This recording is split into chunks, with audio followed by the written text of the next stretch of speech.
Assalamualaikum warahmatullahi wabarakatuh. Selamat pagi, siang, sore, atau malam. Nama saya Omega Putra Damjasa dengan NRP 15 2020 013 dari kelas C jurusan Informatika Institut Teknologi Nasional Bandung. Di sini saya akan menjelaskan coding untuk memenuhi tugas praktikum pemrograman berorientasi objek pertemuan kedua. Baik, di sini ada gambar untuk soalnya. Yang pertama, soal nomor 1 adalah buatlah sebuah program untuk menghitung nilai selisih dua buah waktu dari dua waktu. Yang kemudian yang nomor 2 nya itu kita membuat diagram kelasnya. Kemudian nomor 3, 4, dan 5. Kita langsung saja ke penjelasan codingan yang telah saya buat.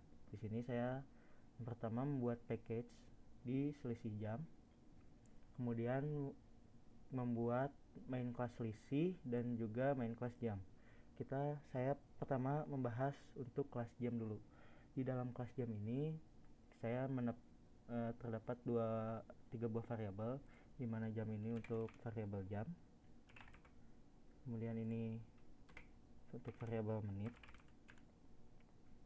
kemudian yang ini untuk variabel detik. Nah, kemudian di sini adalah konstruktur untuk setiap variabel. Kemudian di sini saya memasukkan getter dan setter. Ini getter untuk variabel jam, ini setter variabel jam, getter untuk variabel menit dan setter untuk variabel menit, getter variabel detik dan setter variabel detik. Nah, kemudian di sini saya membuat sebuah metode di mana jika metode ini dipanggil, dia akan menampilkan pertama ini variabel jam terus ditambah dengan string jam, terus variabel menit ditambah dengan string menit, terus variabel detik ditambah dengan string detik. Langsung saja kita ke main class selisih. Di sini yang pertama kita lakukan adalah menginputkan variabel jam, menit, dan detik. Di sini saya ada untuk objek pertama yaitu jam 1. Di sini di dalam objek jam 1 ini kita masukkan variabel jamnya 2, menit 3, dan detik 25. Kemudian di sini untuk objek jam 2 ini ada variabel jam 2, menitnya 3, dan variabel detiknya 27. Kemudian untuk menghitung selisihnya di sini adalah untuk menghitung selisih jam, di mana di sini ada jam 2 titik jam. Ini adalah untuk mengambil variabel jam yang ada di objek jam 2 dikurangi dengan variabel jam yang berada di objek jam 1. Kemudian ini untuk menit sama, ini mengambil variabel menit di objek jam 2 dan ini mengambil variabel menit di objek jam 1. Kemudian untuk yang detik mengambil variabel detik dari jam 2 dan mengambil variabel detik dari jam 1. Kemudian di sini adalah untuk tampilan outputnya. Di sini yang pertama program akan menampilkan jam pertama. Di sini memanggil ini metode jam yang tadi berada di kelas jam. Kemudian di sini ada metode jam kedua sama untuk menampilkan jam keduanya, yaitu dengan jam 2 memanggil metode jam yang berada di kelas jam. Kemudian di sini ada menampilkan selisih, di mana ini selisih jam yang tadi udah dihitung. Kemudian ini ada selisih menit yang tadi udah dihitung dan selisih detik yang udah dihitung. Saat dijalankan, maka program akan menghasilkan seperti ini. Dapat dilihat ini jam pertama 2 jam, maka selisihnya 0. Jam pertamanya 3 menit, keduanya 3 menit, selisihnya 0 menit. Dan ini jam pertama 25 detik, jam kedua 27 detik, maka menghasilkan selisih 2 detik. Ini untuk yang pertama, nomor 1. Kalau untuk nomor 2 adalah menampilkan kelas diagram. Nah, ini adalah kelas diagram untuk main kelas jam. Nah, di sini di dalam kelas diagram ini menggunakan minus karena dilihat di sini ini adalah merupakan tidak saya tulis karena pada dasarnya ini saya tulis dulu. Ini adalah private. nilai ini adalah private.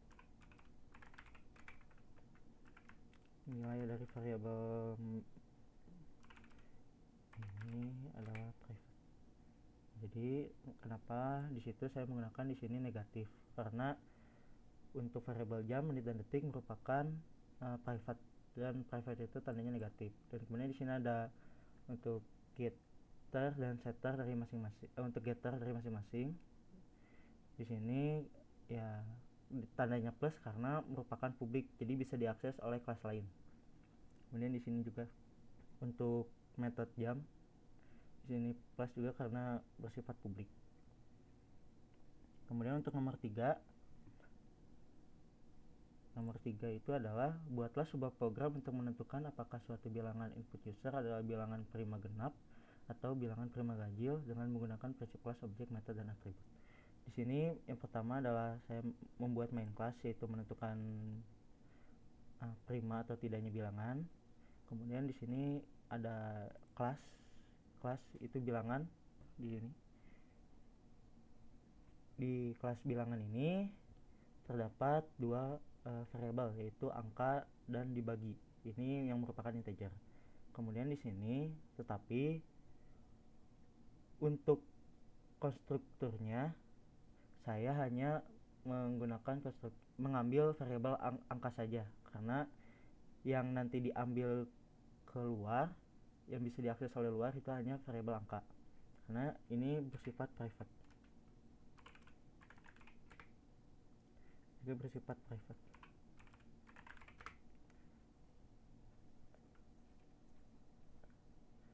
Dan itulah kenapa di sini konstruktornya cuma untuk variabel angka dan getter setternya hanya untuk variabel angka.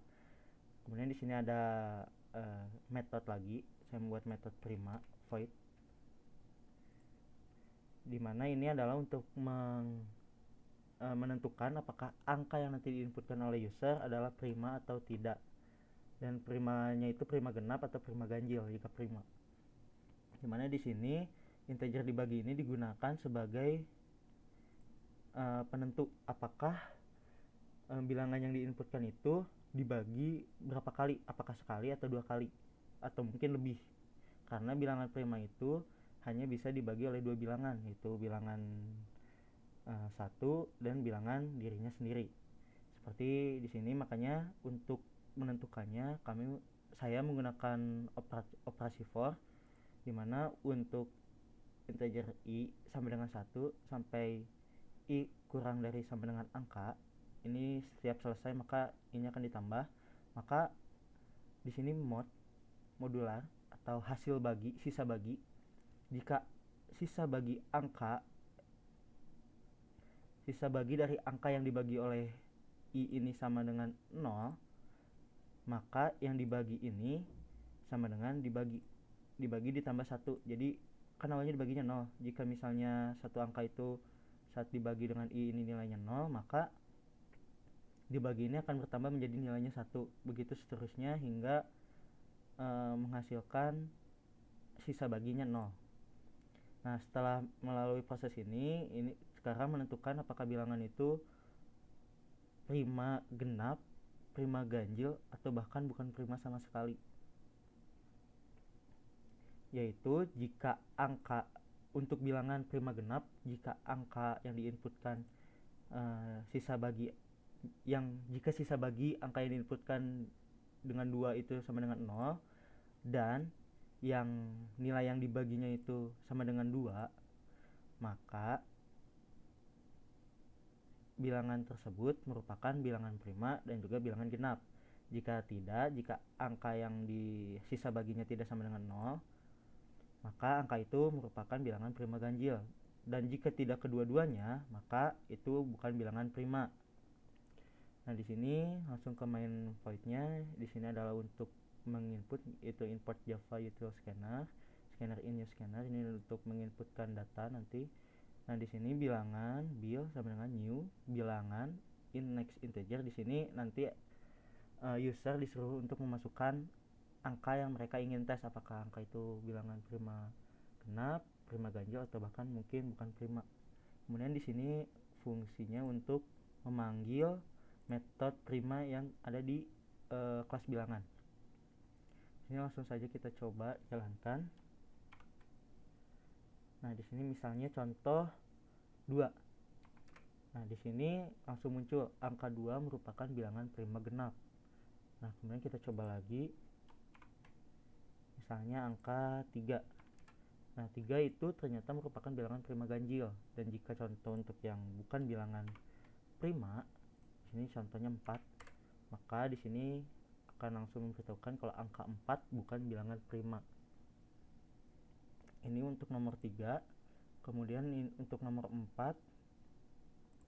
Nomor 4 adalah buatlah sebuah program untuk mengkonversikan nilai suhu dari Celsius ke Reaumur Kelvin dengan mengacu pada diagram kelas. Di sini kita lihat di sini ada untuk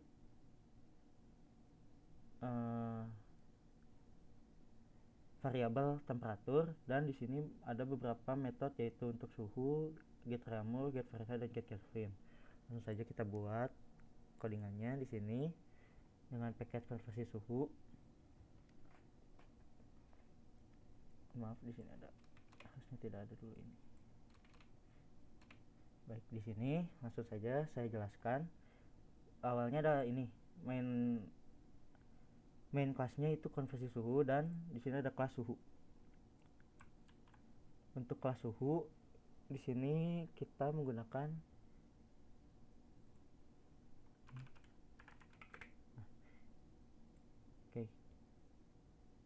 di sini ada private temperatur, kemudian variabel temperatur, kemudian di sini ada konstruksinya, kemudian ada getter dan setternya. Nah, di sini saya memasukkan metode untuk Reaumur, menghitung Reaumur, di mana dalam temperatur ini kan dalam Celsius. Saat diubah ke Reaumur, maka itu dikali 0,8 atau 4/5. Nah, kemudian di sini juga ada untuk Fahrenheit, metode Fahrenheit, di mana ini adalah 9/5 dikali dengan dikali nilai temperatur yang diinputkan ditambah 32. Kemudian di sini untuk Kelvin juga Kelvin yaitu temperaturnya ditambah 273 atau nilai Celsiusnya ditambah 273. Langsung saja di sini yaitu scanner untuk dapat menginputkan library. Kemudian di sini kita membuat objek temperatur, di mana objek temperatur ini berisikan tentang kita isikan nilai dari temperatur yang Celsius yang ingin kita ubah ke Reaumur, Fahrenheit, dan Kelvin. Di sini adalah untuk mengeluarkan hasil, ini untuk memanggil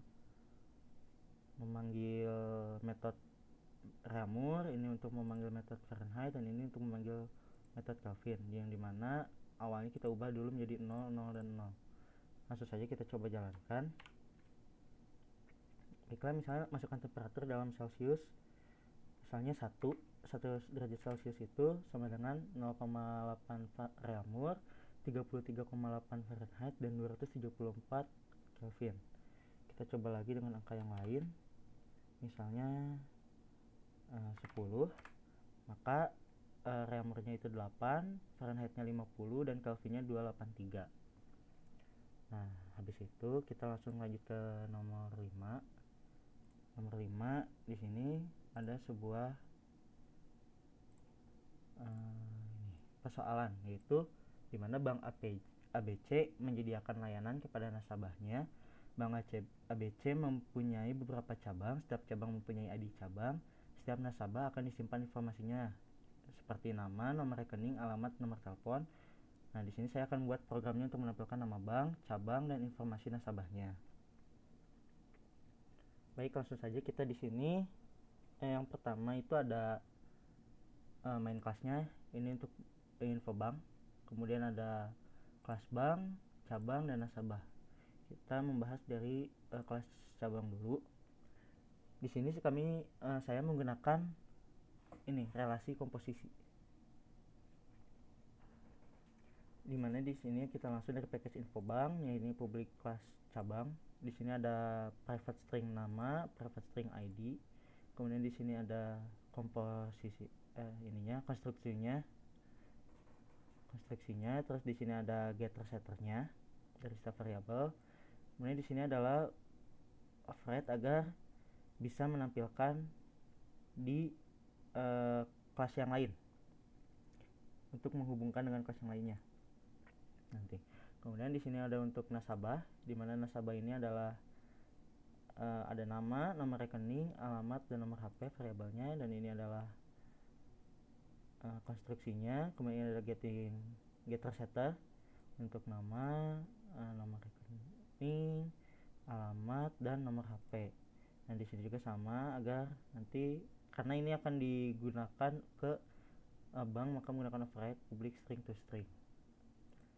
Nah di sini untuk yang bank ini, di bank ini berisi tentang mengambil yang berada di cabang, di kelas cabang, dan nasabah ini untuk dari kelas nasabah. Nah ini adalah untuk konstruksinya. Kemudian ini untuk getter setternya. Nah kemudian ada override-nya, yang dimana ini berarti info banknya itu cabang sama nasabah. Nah, kalau misalnya kita lihat di info bank, di sini saya memasukkan objek cabang untuk kelas cabang itu ada objek cabang 1, cabang 2, cabang 3 yang isinya seperti ini. Kemudian ada untuk nasabahnya, nasabah 1, nasabah 2, nasabah 3. Nah ini untuk bank 1, bank 2, bank 3 itu berisi cabang 1 dan nasabah 1, cabang 2 dengan nasabah 2, dan cabang 3 untuk nasabah 3. Sini untuk nama banknya yaitu Bank ABC. Kemudian ini adalah untuk output menampilkan info cabang dengan get cabang, dan ini untuk info nasabah dengan get nasabah. Begitu seterusnya sampai karena di sini 3, jadi sampai 3 pengulangan. Langsung saat dijalankan maka hasilnya akan seperti ini. Bank, nama cabangnya dan ID cabang, terus nama nasabah, nomor rekening, alamat, nomor telepon. Kalau ini sudah sesuai dengan apa yang kita setting di main class ini. Nah, sekian hasil kerjaan saya untuk memenuhi tugas praktikum pemrograman berorientasi objek pertemuan kedua. Mohon maaf jika ada kesalahan dan tutur kata yang masih salah dan belibet. Saya mohon maaf. Assalamualaikum warahmatullahi wabarakatuh.